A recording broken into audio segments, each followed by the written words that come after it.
Oke, baik. Selamat pagi adik-adik sekalian. Salam sehat untuk kita semua.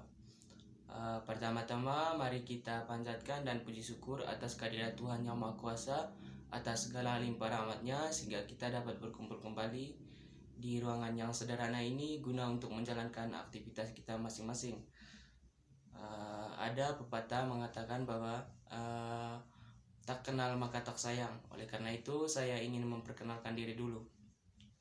Nama saya Bruno Supriyadi, saya mahasiswa dari Unika Santo Paulo Suluteng. Saya di sini mendapat tugasnya tersebut latih mengajar kepada adik-adik sekalian atau latihan memberi materi kepada adik-adik sekalian. Untuk menghemat waktu, saya langsung ke topik kita hari ini, topik pembahasan kita pada hari ini. Topik pembahasan kita pada hari ini yaitu mengenai letak geografis Indonesia. Mungkin ada adik-adik yang pernah mendengar atau pernah orang-orang mengatakan kepada adik-adik tentang letak geografis Indonesia atau tentang informasi mengenai letak geografis Indonesia. Oke, baik. Kalau tidak ada, saya langsung menjelaskan mengenai letak geografis Indonesia. Oke, adik-adik sekalian, perlu kalian ketahui bahwa letak geografis Indonesia di sini di antara dua benua dan dua samudra. Dua benua tersebut yaitu benua Asia dan Australia. Dan kedua samudra tersebut adalah Samudra Hindia dan Samudra Pasifik. Dan benua Asia adalah benua terbesar di Indonesia, dan letak geografis dan letak benua Australia di sini yaitu terletak di bagian timur Indonesia dan selatan Indonesia. Perlu juga adik-adik ketahui bahwa letak geografis Indonesia sangat berdampak atau membawa dampak bagi kehidupan sehari-hari Indonesia atau kehidupan sehari-hari masyarakat Indonesia. Dan letak geografis di Indonesia juga Indonesia terbagi ke dua musim. Yang pertama musim hujan dan musim kemarau.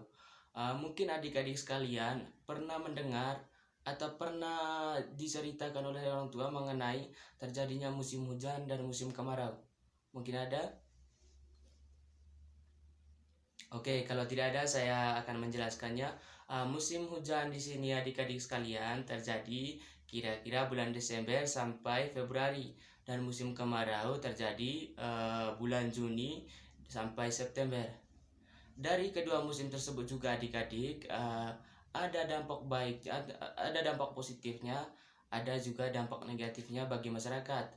Dampak positif dari musim hujan di mana dampak positifnya tersebut terjadi di kalangan petani, di mana para petani tersebut bisa bertani di sawahnya karena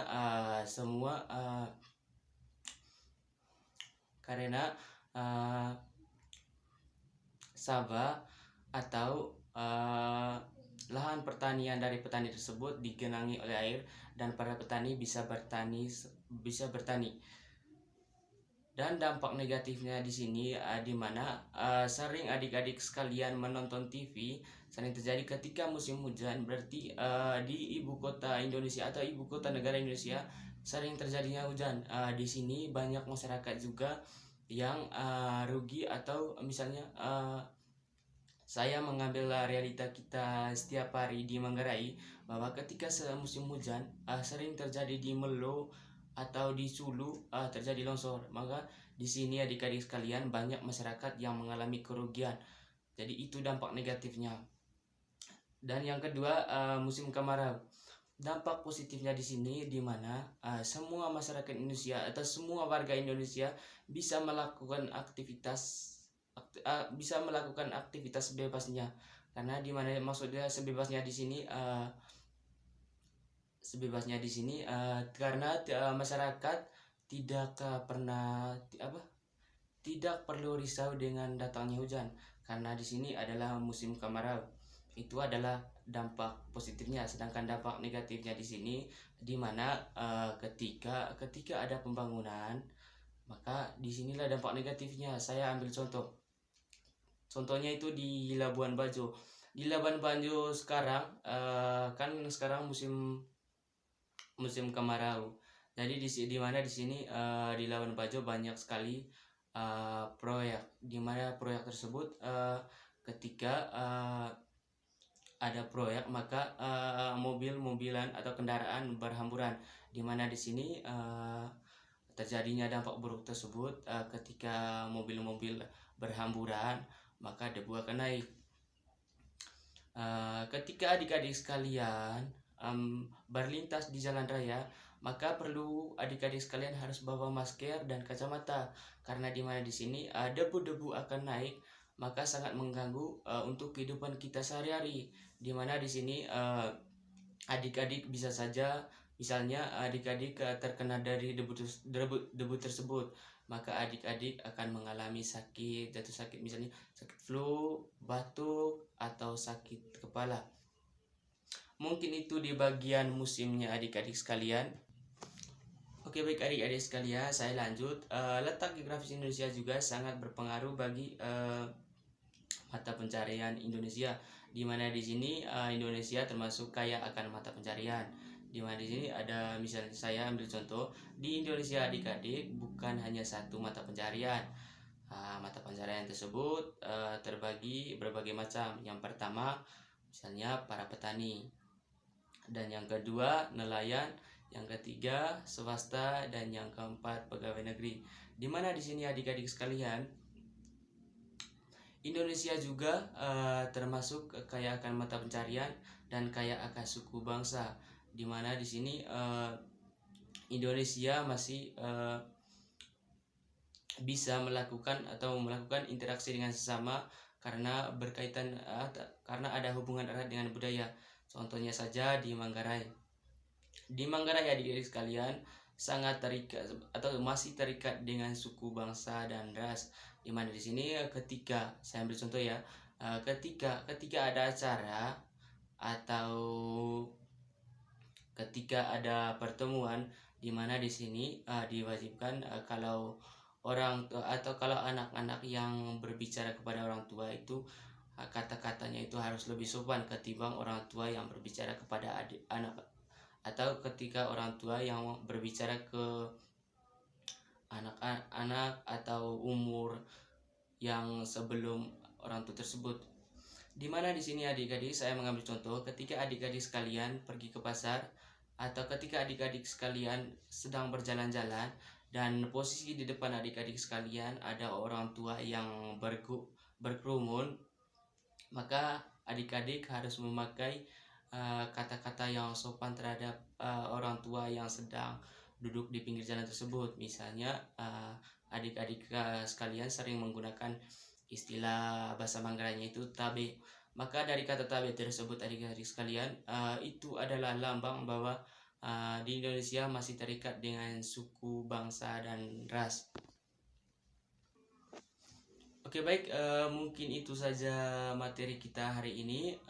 Kalau adik-adik tidak mengerti bisa ditanyakan lagi, atau mungkin ada sanggahan dari adik-adik sekalian mengenai materi yang saya berikan hari ini. Oke, baik, saya lanjut. Mungkin ada pertanyaan atau sanggahan dari adik-adik sekalian tadi? Oke, baik, kalau tidak ada, saya akan menyimpulkan materi kita pada hari ini. Adik-adik sekalian, saya tadi membahas mengenai materi tentang letak geografis Indonesia, di mana di sini tadi saya menjelaskan mengenai dua benua. Saya di sini tadi menjelaskan mengenai letak geografis Indonesia di antara dua benua dan dua samudra. Benua tersebut benua Asia dan Australia, dan samudra tersebut adalah samudra Hindia dan Pasifik. Di mana di sini tadi saya menjelaskan bahwa benua Asia adalah benua terbesar. Mungkin adik-adik bisa lihat di media sosial mengenai tentang cerita benua Asia dan letak benua Australia dari Indonesia, di mana di sini letaknya di bagian timur dan di bagian selatan Indonesia. Dan saya tadi menjelaskan mengenai kedua musim, ada musim kemarau dan musim hujan. Dan dari dua musim tersebut juga ada dampak positifnya, ada juga dampak negatifnya bagi kehidupan masyarakat. Dampak positifnya tadi itu mengenai kehidupan sehari-hari masyarakat, begitu juga dengan dampak negatifnya. Dan yang terakhir tadi membahas mengenai letak geografis Indonesia berpengaruh bagi mata pencarian Indonesia, di mana di sini Indonesia termasuk banyak kekayaan mengenai mata pencarian masyarakat, di mana di sini ada petani, kalangan nelayan, swasta, dan pegawai negeri. Mungkin itu saja materi yang bisa saya sampaikan hari ini adik-adik, dan saya akan memberikan tugas kepada adik-adik. Tugasnya tersebut coba adik-adik menemukan atau coba adik-adik sekalian